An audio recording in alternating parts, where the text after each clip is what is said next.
Does creation being very good mean there was no death before the fall? One of the most cited passages to think there wasn't any kind of death before the fall is because God calls his creation very good in Genesis 1. The logic goes that God would not call any kind of death, like a mountain lion tearing apart a gazelle, good, and therefore he would never have called that kind of creation very good. John Calvin noted, "For it appears that all the evils of the present life, which experience proves to be innumerable, have proceeded from the same fountain, i.e., the embrace of evil by human beings in the fall. The inclemency of the air, frost, thunders, and unseasonable rains, drought, and whatever is disorderly in the world are the fruits of sin. Nor is there any other primary cause of diseases." Troy Lacey on Answers in Genesis' website even says, "Since God is perfect, anything short of perfection could not accurately be identified as very good. Would the perfectly holy and morally pure creature call a world full of death, suffering, and disease very good?" From a rhetorical standpoint, it makes sense why so many would find this argument so strong. God is great and perfect, and therefore he must have an extra super high standard for what is good. There's also a really deep, depressing feeling associated with death and suffering. Obviously, God wouldn't think that was very good, right? Well, there's actually a long list of reasons this argument fails. In this video, I'm going to talk about how the words very good are used in the Bible, what they mean in Genesis 1, and why they most probably don't refer to something that is lacking of animal and human death.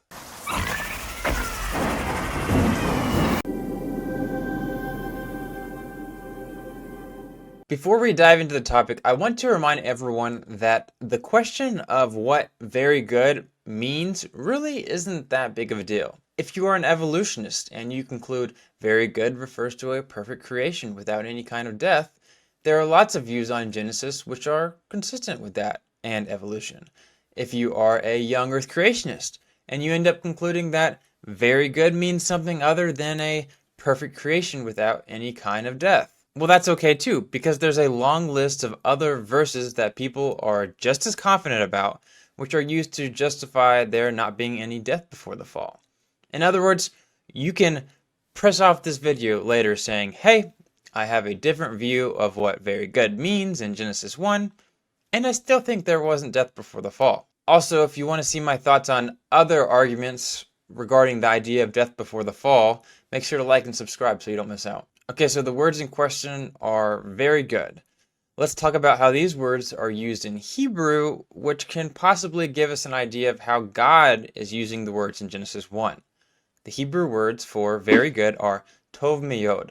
There isn't anything special or magical about the words. Meod, translated as very, is used like we use it today for when describing an abundance or intensity about something. Similarly, tov, translated good, is used when describing something that's above okay or, better than bad. For example, in Genesis 2, the trees in the garden were described as tov lema'echal. The two words tov meod are used to describe the beauty of Isaac's wife, Rebecca, in Genesis 24:16. They're used to describe some good-looking figs, and even the promised land that the Israelites were supposed to go into. The ones with the Canaanites and other idolatrous nations. This land was even called Tov Meod Meod, which would be very, very good or exceedingly good. As you can see, it doesn't necessarily mean something is lacking of anything bad. Those are all examples of what humans have said about what is very good, but what about God's perfect standard of what he defines as good? It is God speaking in Genesis 1, not humans after all. Well, there's actually nothing in the text nor the entire Bible that says or even implies that God has some special standard which makes things called very good unable to have imperfections.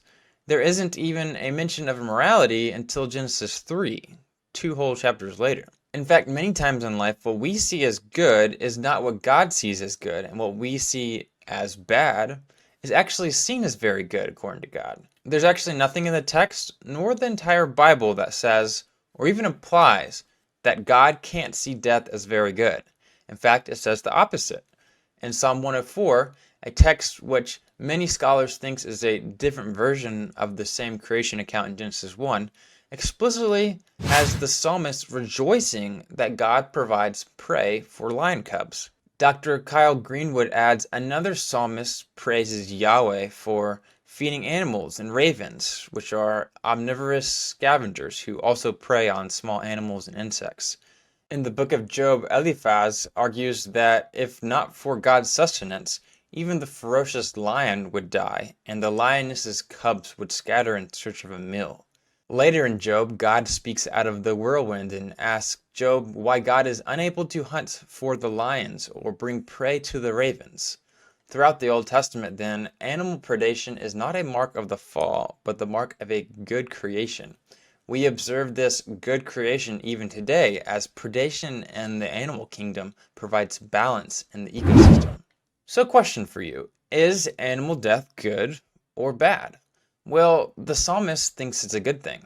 There's actually reasons within Genesis 1 to think animal death is inferred or implied.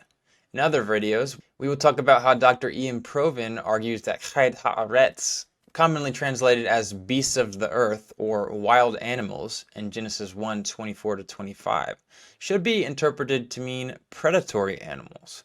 We will also talk about how the words Radah and Kavash, commonly translated as subdue and rule, mentioned in day 6, give good indication that animal death would have been implied. Many atheists say God is evil because he allows bad things to happen. If God allows all this pain and suffering in the world, and doesn't stop it even today, is that not evidence enough that he is okay with it? Nonetheless, wants it to happen? If he didn't want it, he could do something about it with a spiritual snap of the finger, but yet he doesn't. If God doesn't do that, he obviously has a greater plan than that, and therefore, it actually seems like we should say that the death and suffering we experience today actually is good. Question: could it not be possible that what we find to be perfect is actually not as good as how God defines it? In fact, the way one defines very good is completely up to what the goal of God's creation was. It could have meant something like functioning as intended or fit for a purpose, among other things. Simply put, the text isn't clear exactly what it means, and how we define it will be based on how we read the rest of the text. Interestingly enough, one of our earliest Jewish commentaries on Genesis argues that the creation is very good specifically because it has death in it. Death is what makes the creation very good. Well, I won't go that far. I think there are some much better possibilities that don't add an abundance of meaning onto just a few words. There are a number of different ways to understand what Genesis 1 means by very good. We will be here all day if I go through all of them, so let's just talk about some notable ones. So after God separates the darkness from the light in day 1 of creation, God calls it good.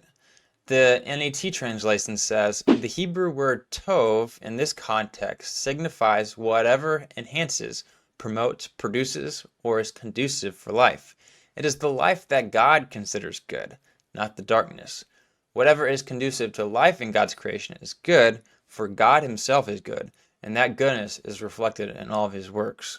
A different way we can understand the word tov in Genesis 1 is to look at it as part of a narrative where God is being an example for us by working for 6 days and then resting for a day to make a work week, just like the Israelites were called to do after leaving Egypt. Christy Hemphill notes, the source domain of Genesis 1 is a set of concepts and experiences related to the human work of an artisan and ruler. The artisan ruler is mapped onto God. The conventional work, activities of decreeing, making things, separating, naming, evaluating results, delegating responsibilities, commanding, and providing resources are all mapped onto God's acts of creation. The ruler's realm is mapped onto the domains of creation, day and night, sea and sky, and land and vegetation. And the ruler's subjects are mapped onto the functionaries in those domains. sun, moon, stars, fish and birds, animals, and humans. In the Hebrew cognitive environment, human work operated within the constraints of the unique Jewish cultural practice of a 6-day work week followed by Sabbath rest.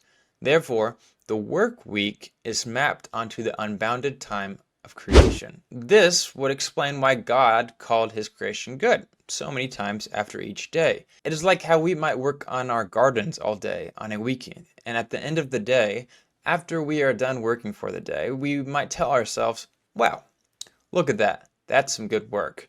If your dad mowed the lawn and then says to himself, that's some good work, would it not be ridiculous to respond with, oh, no, that's not actually good because, well, you killed all kinds of ants and worms when you were cutting the grass? No, we know that the word good has a specific context and meaning when told in the context of doing a specific task for a day and then completing it. Dr. John Walton makes an interesting point. He notes, we can find out what the author means when saying all of these things are good by inquiring what we mean for something to not be good. Fortunately, the near context offers us just such an opportunity. It is not good for the man to be alone, says Genesis 2:18. This verse has nothing to do with moral perfection or quality of workmanship. It is a comment concerning function. The human condition is not functionally complete without the woman. Thus, throughout Genesis 1, the refrain, "it was good," expressed the functional readiness of the cosmos for human beings. Readers were assured that all functions were operating well and in accord with God's purposes and direction. Moreover, the order and function established and maintained by God renders the cosmos both purposeful and intelligible. You might be thinking, how does Walton get from God calling creation good to God calling creation good because creation is ready for human beings? Well, I'd argue that it isn't just a coincidence that God called creation very good right after creating humans in his image. Greg Davidson and Kenneth Turner argue there is a structure in Genesis 1 which helps us understand the purpose of the different days. I'll add that many young earth creationists agree with this way of structuring. God said it was good one extra time on day 3, which is the day where God just happened to create the land that humans live on. And then on day 6, where God creates humans, God once says the creation is good, and then right after mentioning everything about humanity, he says it is not only tov, but it is tov meod, very good. In this, we see an emphasis that the very good thing is the humans and the environment that God has created for them.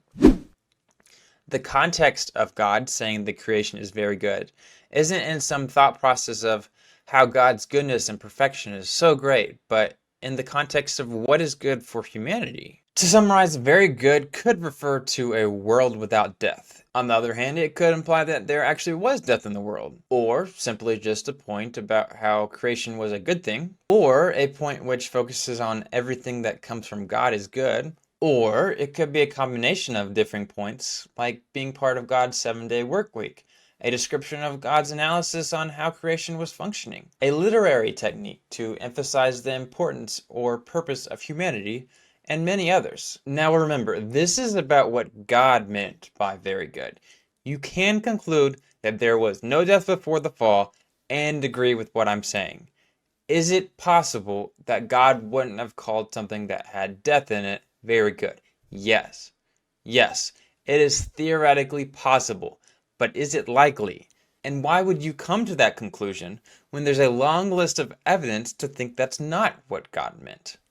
Anyways, that's it for this video. If you want to see my thoughts on other aspects of the idea of death before the fall, make sure to like and subscribe so you don't miss out.